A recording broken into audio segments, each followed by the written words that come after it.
Yo, what up, Toshi here? Long time. Let's see. We have a brand new game, Rememento White Shadow. I've played this game for the past few days on the Korea servers. This game will be releasing globally. You probably have not heard of this game because the team behind this game has not done any form of marketing whatsoever. But here I am on behalf of the company, not paid by them. We're going to be taking a look at Rememento White Shadow in game, and I'll show you exactly what I've been doing, the progress I've made, and what exactly to expect when you download this game and play it upon the first time. Throwing this out the gate here, the character designs in this game are actually pretty good. They're actually pretty darn good. You'll see there is definitely a lot of fan service with the characters, so if that's your type of thing, this game has a ton of fan service. I mean, a ton. Like Epic 7 tier ton. But the characters in general just look really good, fan service aside. And I like that aspect of the game the most. Because I am a character collector kind of guy when it comes to gacha games. So for me, the characters are the most important part of the game. And if the characters don't appeal to me, then I don't want to play the game whatsoever. Gameplay comes second, characters first for me, personally. See, the languages we have here that will have the voiceover is Korean, Japanese, English, German, French, Spanish, game languages. And when you join the global server and not the Korea server, if you do join the Korea server, do keep in mind you're going to be playing against players that have had like close to a year worth of progress over you. I'll show you exactly when I hop into the game. You'll see that there is no new Korean players like at all, because most of the people that are playing this game still are vets. They've been pretty bad in terms of getting new players, only because the reception of this game apparently didn't do as well in Korea. So I don't know exactly why. I didn't really look in too much into that. But I do know that there is still the opportunity for this game to do good globally, because if Girls Frontline 2 taught us anything, or showed us anything rather, that even if the game does flop in the original region the game was actually supposed to release in, it can still do good globally, right? Alright, so I'm going to be showing you footage from my phone because I do not have this game downloaded on my... this definitely does bring back the Madoka Magic Zedra freaking video. Because I never downloaded the game on the computer because there wasn't emulators for... I don't know if there's emulators not or PC client still not currently in the game. I don't know. I haven't played Madoka Magic Zedra for like a long time now. I haven't kept up with the game at all whatsoever. But Rememento is the same case for me. But I will be downloading it on my PC when the game does release. Global release, right? Only because I do actually want to reroll. And we'll make a reroll guide. We'll make a beginner's guide. We'll do all of that when we do get the English side of the game. And the only reason why is because I actually cannot, believe it or not, I can't read Korean. So I can't explain to you guys what any of this means. Just my familiarity with the UI and how games like this play. I'm already used to this type of game. Let me go ahead and get this off the screen here. So there is like an open world you can run around in, and I think it actually is pretty nice. Like you can see I'm running. You have an action you can attack, so you can attack like these little mobs on the floor. Oh yeah, by the way, guys, I did get a new phone, so I am playing on the Samsung S24 Ultra, and it is pretty. I'm not gonna lie, I've been actually enjoying playing on games on this phone. I've have like the thing is with these types of phones, is that now at least I have so much more space, so I can download a lot more games, play a lot more games, show a lot more games on the channel, and the games just genuinely look smooth, right? All right, we're going to attack here. So you engage in combat like you would playing Honkai Star Rail, right? You can attack the enemies that are in the overworld, and then you join a battle. I have it currently in autoplay, so you're just going to see them just do their thing. The ultimate animations look pretty cool, I'm not going to lie. I think they look pretty cool. They're not like Star Rail tier, of course. They're not Magic Zedra. I think Magic Zedra has better ultimate animations, but I would say it's definitely closer to Magic Zedra than it is to Honkai Star Rail in terms of animation, right? I'm not going to go ahead and attack them, but you get the gist of the overall animation for the characters like that. And I did have a speed up. You can go from 1 to 3 or 3 to 1, depending on how fast you want the animations to be. But yeah, that's just this part of the map. And I've been just going around doing quests, unlocking chests. There is chests you can go around and collect. There is not any chests currently. Oh, there is right here. Boom. So I'm going to go ahead and attack this mob right here. Man, I love it. I think she's my favorite character just because of design alone. And I also, well, I'm going to show you in a second, but she's definitely my favorite character. And this girl right here reminds me of a character from Epic 7, Melissa, if any of you know who that is. All right, so you're going to get the chest here. You have chests just like you would have in Star Rail whenever you defeat a mob in the overworld. Sometimes those mobs have a chest you can't unlock until you kill the mob. Here, you can do the same thing, right? And there is chests that you can actually just collect without killing any mobs. There is puzzles you can do. Like here, this is the, I don't even know what kind of type puzzle to call this, but you're familiar with this format of puzzle. So you just connect the lines to try and connect it to the end. I think I actually have to go here, unless it's gonna make me turn. I may have to turn left instead of going right here. Wait, actually no, I think I'm good. Yeah, boom. There you go.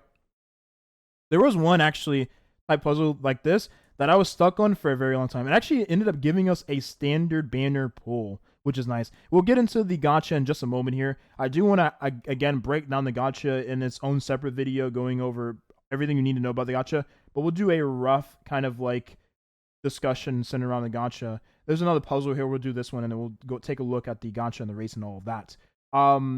This one, I'm not sure which one you attack first, but I think if you just attack whatever one and you find, like, I think it is you attack these, and then if you, the vases, and if you find a mob in the vase, you unlock the chest.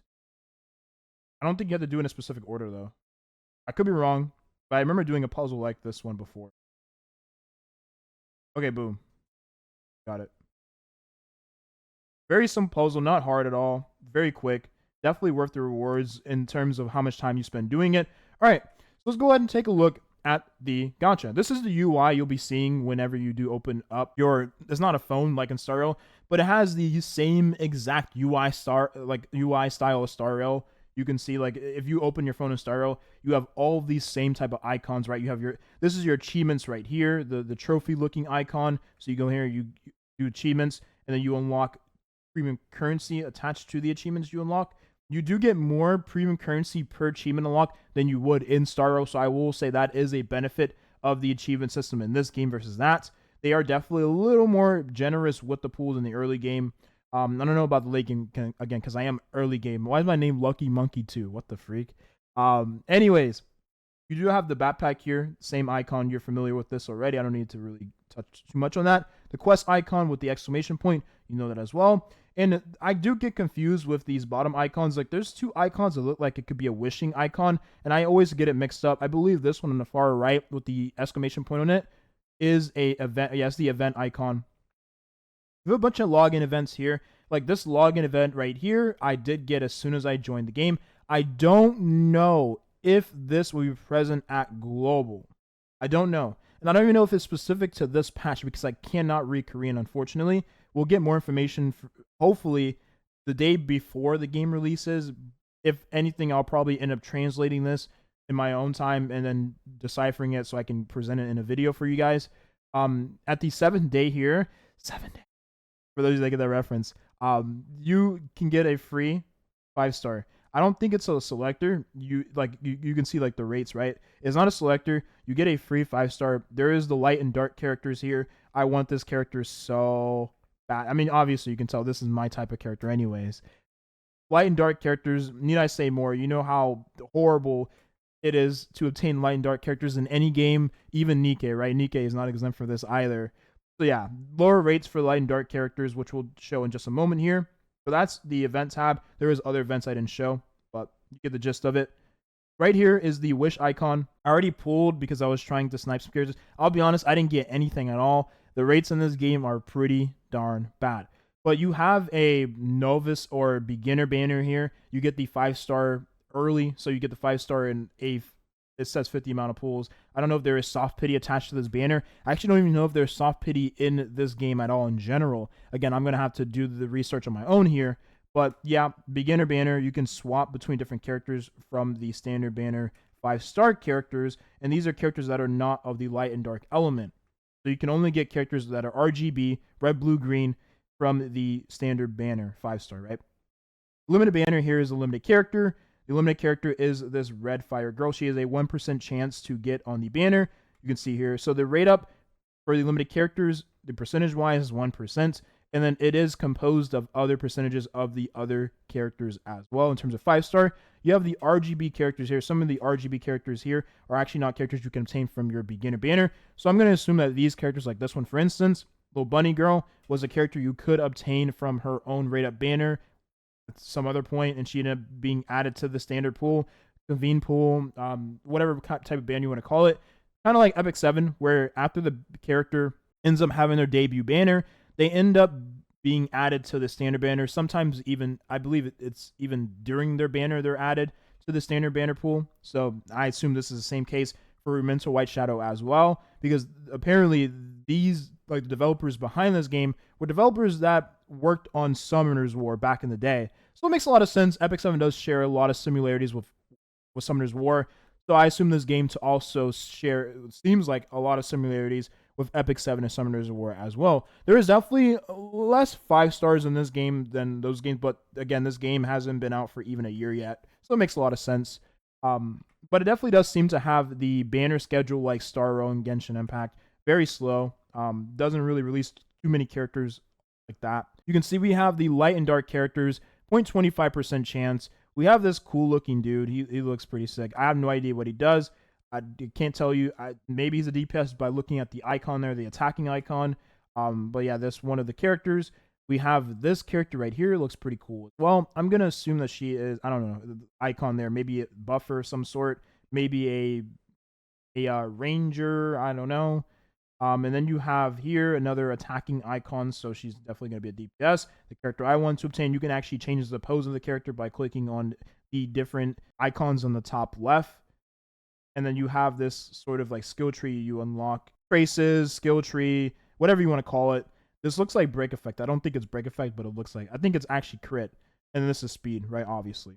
I haven't actually gone to the gear yet, so I will definitely give you guys the information surrounding gear when I get to that point. And then the last character here we have is this beauty. Man, she looks good. I really do like the sword animation she has when she unsheaths it. It's really, really nice. I gotta admit, this is probably the best design, like, in the game right now. And that's just my bias to the side. She looks really good. I like the different two, like, hairstyle colors she has. Really, really nice. But yeah, those are light dark characters. 0.25% chance to obtain. And you can get those characters on the standard banner. Not beginner banner, but standard banner as well. You see here, the rates for those characters on this banner are also 0.25% chance. So if you want to get a light dark character, you're going to most likely have to reroll in the beginning of the game to obtain one of those characters. And I can't tell you which character is the strongest because I don't have that information right now. But for me personally, if I was looking to reroll in this game, like, if I knew like how long it would take to do the reroll process, would definitely dictate how many times I reroll and the character I end up going with. Because if the reroll process for this banner, like this game, is super duper long, which if I remember, it did take me a while to get from the beginning to this point in the game. I have to say that I probably may not reroll as much. I mean, who knows? I always reroll, but I would definitely try to get this character because, again, she is my type of character. But I think any character from here would be a solid choice because they're light and dark characters, so they're all extremely freaking rare. And then the other RGBs, 1.75% chance on the standard banner. And that's just those banners, right? You have the weapon banner as well, or artifact banner, whatever you want to call it. It is separated from the character banner. So it is a little bit annoying, right? That you have to, like, there is obviously is a PvP game. So most of the time you have to go for the artifacts for the characters. Depending on how good these artifacts are compared to like 4-star or other 5-star alternatives that are in the game, I assume that these are going to be pretty crucial for the characters, especially early game if you are looking to get into PvP, which I'll show in just a moment. But yeah, there is weapons or artifacts, whatever you want to call it, as well for the characters. All right, so if we make our way back on the map here to this center point, this like Coliseum looking area, go in here, and then there is this icon right here with 2 swords, like the arena system. But I will say that like the combat itself, which I'll explain in a separate video altogether, because the combat is a little bit different compared to like Star Rail, and it is more like Star Rail than it is like other turn-based games, but it is a little bit different from those games. You can see here there really isn't very many newer players. Like, these are definitely players that have been playing for a little minute, upgrade their characters and all that. Maybe players that have played for a bit, quit, all that jazz. Remember, I even went to like the highest tier players, and I mean, you just know these guys are spending just a lot each month, man, to maintain this. But you got like 2 of the ML characters, Moonlight characters, Light Dark, right? Like, there isn't very many Light Dark characters in the game, but man, having them just seems like it takes your account to the next level, right? especially that the chick I showed you earlier with the 2 hair colors. But anyways, this is the PvP, the arena. If you do the arena, I believe this is a weekly basis. You get this currency right here. This is your premium pool currency. You get this currency by tackling the arena, and it did go to up to 15 times. So 15 times during the week of you attacking just anyone and winning, right? You get this premium currency, which is nice. It gives you more currency to roll on the banner. The number goes up even if you do the what are these called? Rookie fights. These are actually not even real fights here. These are rookie fights. So if I were to just do rookie fights, I would still get the criteria necessary to get that premium currency from arena. You don't have to actually fight the real players. You can do this here. And this is just static arena. This is not real-time arena. Apparently this game does have real-time arena, but it's not going to have real-time arena at the time of global. So let me explain the combat system real quick, because I just tapped that and you're probably a little confused.